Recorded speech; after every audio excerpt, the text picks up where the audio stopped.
Hey guys, so this is going to be a how I edit some commercial photos in Photoshop, and I have never done anything like this before. So I hope you guys like it. I hope it goes well, and I have not edited these photos yet. This is the first time. I thought about going over them and then doing it with you guys again, but I didn't want to edit them twice because it is kind of more intense than editing portraits. And if you do like this video, make sure you give it a thumbs up so that I know that you guys like them, and I will definitely be doing more of these in the future with more portraits, probably more than commercial because I like portraits a lot better. So let's just get right on into this. So I use Bridge and Photoshop, and I like Bridge so that I can sort through my photos quicker, and I don't really have anything to sort through because I have already kind of done that. But let's start with the mascara. I have done a foundation and a mascara, and maybe I'll do two videos, but I feel like the mascara is going to be a little less intense. So I'm going to select both of these. Tools, Photoshop, and load files into Photoshop layers. Okay, so for this video, I will be doing a lot of keyboard shortcuts because I just find it easier, but I'm going to select both of these and put them into, select both of them, make them into a group, and then duplicate them. And I'm going to move these ones out of the group, and I'm going to name this group Originals. Just in case I want to go back to anything, I can, and I'm just going to turn this off. So what I have here is an exposure for this part of the mascara and then a main exposure, and the reason why I have that is because I did not like this harsh line right here.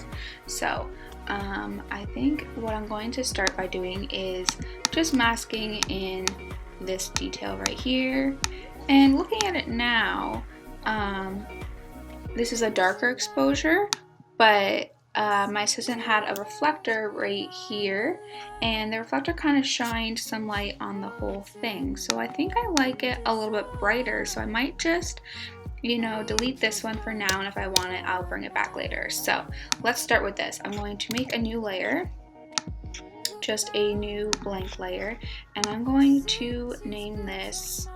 First thing I really want to do is go in and clean everything up because there is a lot of blemishes all over this. Like you can see in here, it's pretty disgusting. So I'm going to name this Touchups. And I just have it on normal blending mode and opacity 100. And I'm going to use my clone stamp brush and just start clone stamping all of this out with 100% opacity. So I'm going to go in and do this and probably speed this up for you guys because it might take a while to do.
Now, when you're doing this and you're working really up close, it may look like you're doing a lot, and then when you zoom back out and flip the layer on and off, it'll kind of look like nothing actually happened, but it does make a really big difference because when you are shooting product, you want the product to look as nice and clean as it can. So doing the little touch-ups may not look like it does a whole lot, but in the end, it really does make a big difference. And it's really important to do even if you think, oh, no one's actually going to see that when the photo's taken out of its close zoom. But if it's printed big or anything, or you are doing this for a client, you want the product to look flawless, even though when you do get it, it definitely doesn't. So I'm going to continue to retouch right now and really just get rid of a lot of dust and scratches. If it is really scratched up, if it's like an older product or something, I will run a dust and scratches filter and then just lower the opacity, because it kind of just like blurs it all out, but I really don't feel I need to do that for this, so I'm just going to clone stamp all of the little blemishes out, because that's almost easier for me than to do a dust and scratches filter.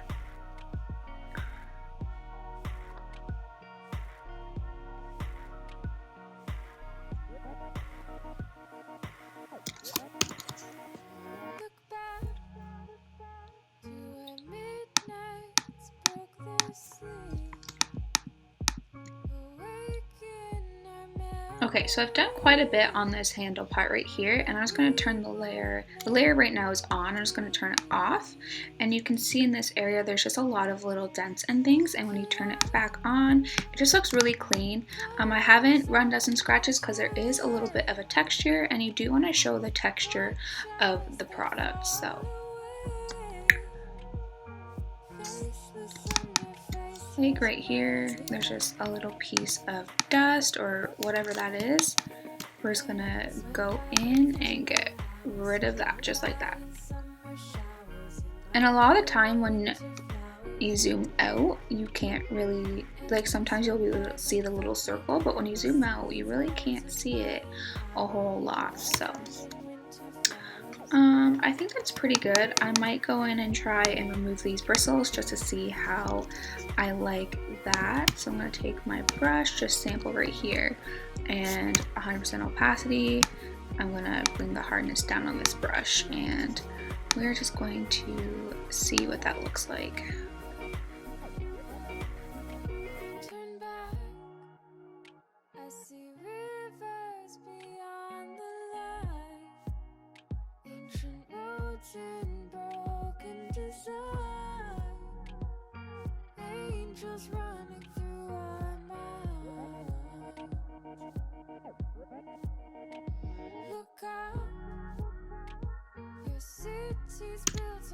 Okay, so there they are removed and there they are put back in, and I can't decide what I like better, so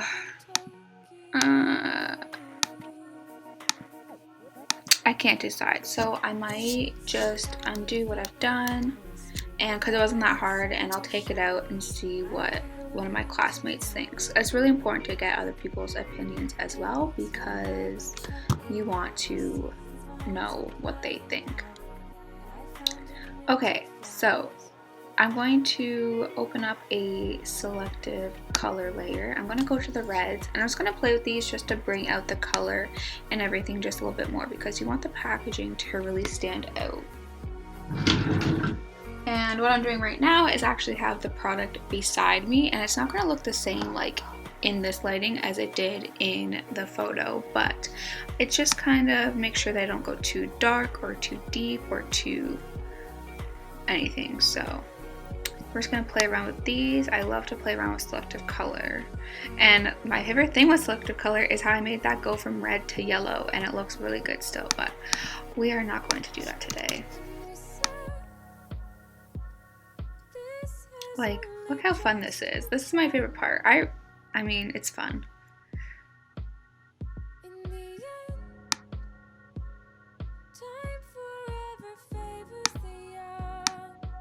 See how it's a little bit pinkier, and now it's just a little bit more red and vibrant, and that's really what selective color does. It just brings out the reds, or you can go into like your neutrals and everything like that, but I really think even just doing that little selective color made such a big difference. But I'm going to go back onto my touch-up layer and just do a little bit more stamping. Seeing these bristles here, how there's like a little bit of white, when you're looking at that from far away, it is a little bit distracting, and since these bristles are pretty abstract, your stamping doesn't have to be 100%. And see this little white spot right there? That's just a little bit distracting. That's something you really want to look for, little specks of just stuff. I'm not going to get rid of all of it because there will be gaps, but I think I need to go in and just clean up the wand a little bit more. So I'm going to go ahead and do that right now.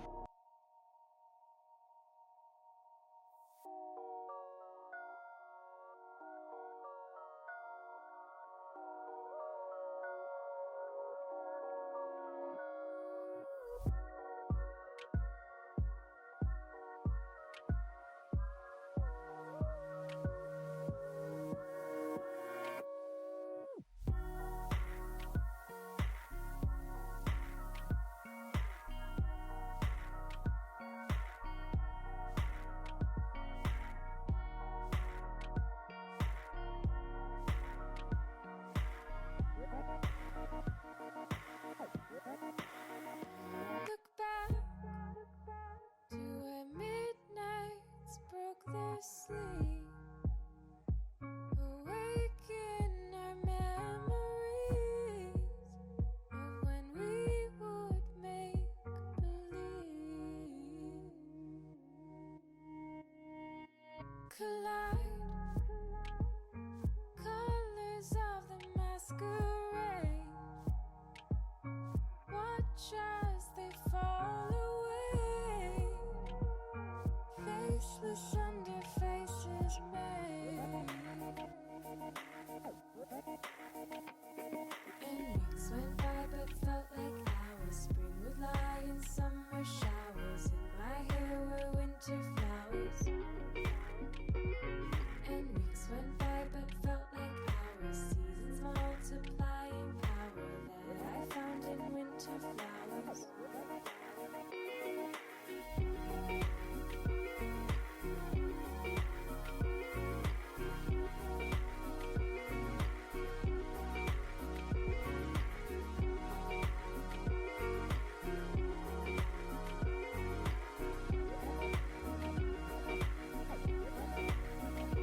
Turn back, I see rivers beyond the light. Ancient roads in broken design.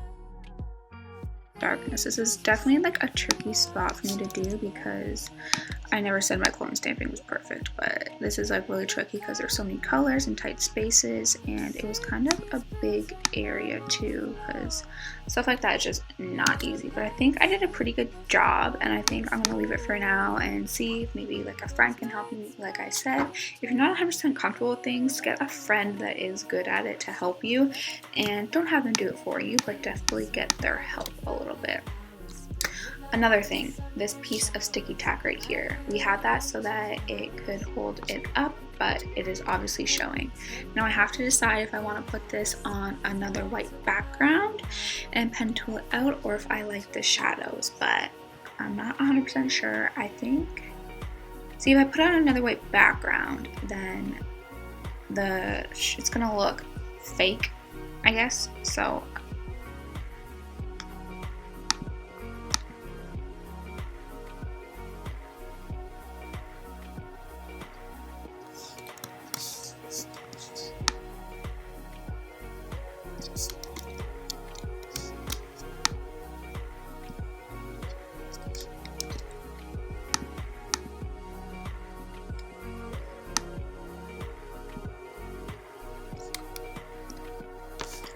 okay, so I was trying to make the background more white, and then I remembered I'm an awful person and forgot to white balance. So I combined all my layers by doing Command Option Shift E, and that just makes another copy of all the layers below it. And then I went into filter and then camera raw filter at the top and just did a quick little white balance, and that made a lot of difference in my background. So now that I have done that, you can see that before it was very yellow and now it is nice and white. And I'm happy with that, and I have all my shadow detail and everything. So what I'm going to do is make a new layer and title that background cleanup, because there are definitely some little spots on that, and oh my god, I can't spell. And when you are doing stuff like this, make sure that your screen is clean so you're not stamping things out that aren't actually there. And I tend to do that a lot, so you can see like there's this little bit of something there and dust here, and there's just a lot. Like I said, there was like this little piece of dust, and I'm not doing it on my touch-up layer because I had already duplicated everything. So like everything below this, like if I were to turn off the selective color layer, it won't change because this layer is on and active. So I'm just going to do a little bit more of my cleanup on this layer. And another big thing, like I said before, that I have to clean up is definitely this piece of sticky tack. So I'm going to try and clean this up. Again, might be a little bit difficult, but I think that I can do.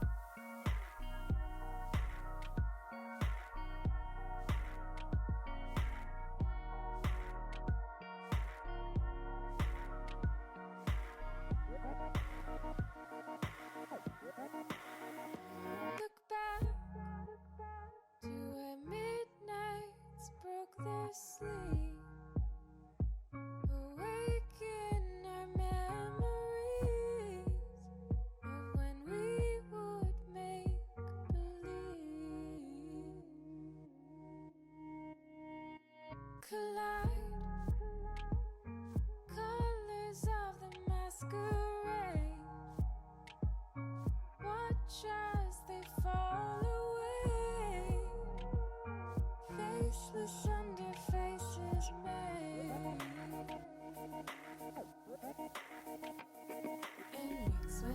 Okay, so I am back from class now, and where I left off was me trying to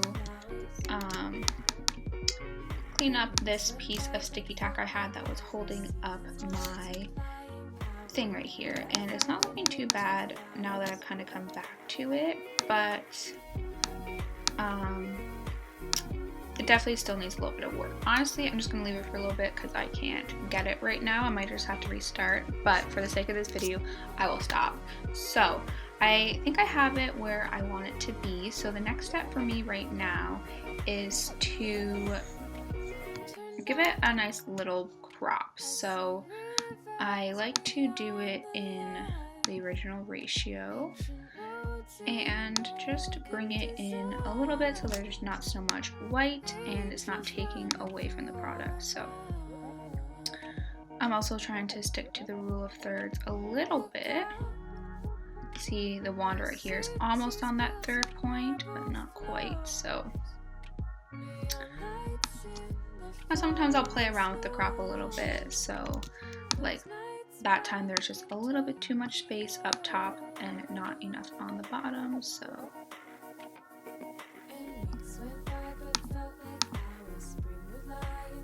okay, cool. Now I'm going to do the Command Option Shift E, and it has just made a new layer from the ones below it, and I'm going to put it on soft light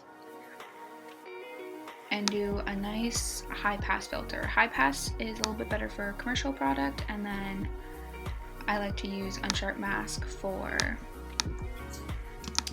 unsharp mask for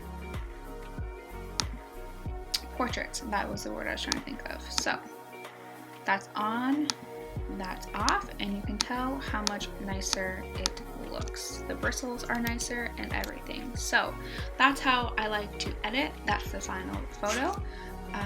Let's just group these together and put that one on. So that's before and that was after. As you can tell, it looks so much better. The color is nicer. I mean, just white balance, but then I also did that selective color, so the red is a little bit nicer.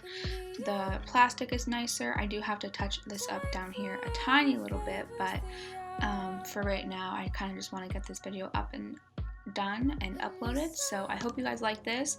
Let me know what other videos you want to see, and let me know if you like this. Let me know any critiques you have, since it was my first one. Next time I go a little bit smoother. I feel like next time I might edit it and then come back to it another day just so it does go by faster. But I also have a foundation that I need to edit, so I might do a video on that. And then, like I said before, definitely more portraits, because those are a little bit easier to edit, a little less strict. So I hope you guys like this, and make sure you subscribe to see more of these videos. And I do try to do semi-daily vlogs, so I will see you guys in my next video.